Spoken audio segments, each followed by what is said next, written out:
कोपरगाव नगरपालिका निवडणुकीत एक महत्त्वाची घडामोड घडली आहे. दीपक वाजे यांनी अपक्ष उमेदवार म्हणून रिंगणात उतरण्याचा निर्णय अधिकृतपणे जाहीर केला आहे.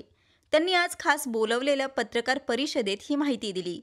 यावेळी बोलताना वाजे म्हणाले, जनतेच्या अपेक्षा आणि माझ्यावर असलेला विश्वास लक्षात घेऊन मी अपक्ष म्हणून लढण्याचा निर्णय घेतला आहे. शनिवार दिनांक 15 नोव्हेंबर 2025 रोजी मी अधिकृतरित्या अर्ज दाखल करणार आहे. वाजे यांच्या या निर्णयामुळे कोपरगावमधील राजकीय वातावरणात चांगलीच हलचल पाहायला मिळत आहे.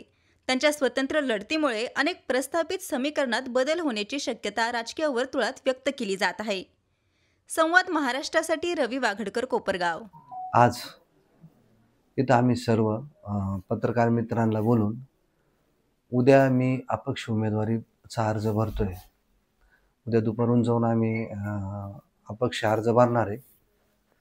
साधारण दुपारी 12-1 वाजेपर्यंत आम्ही अर्ज भरतोय अपक्षाचा. आणि अपक्ष अर्ज भरण्याचं म्हणजे कारण म्हणजे माझे वडील बबन अण्णा वाजे हे नगराध्यक्ष होते. त्या काळात त्यांनी जे 25-30 वर्ष जे समाजात समाजकारण, थोडंफार राजकारण हे जे झालेले तेच आम्ही पुढे नेऊन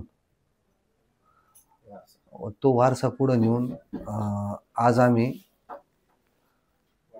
वाटचाल करत. मागितलं होतं, परंतु भाजपने तुम्हाला तिकीट दिलं नाही. कोले गटाकडून तुम्हाला तिकीट मिळालेलं नाही. काय सांगा? तिकीट मागितलं होतं, पण त्यांनी दिलं नाही. काही कारणास्तव दिलं नसतं. पण ज्या वेळेस मी सुरुवातीपासून जे जनतामध्ये फिरतोय आपल्या वाडावाईज, तर त्याच्यामध्ये मला लोकांची प्रतिसाद खूप छान मिळतोय.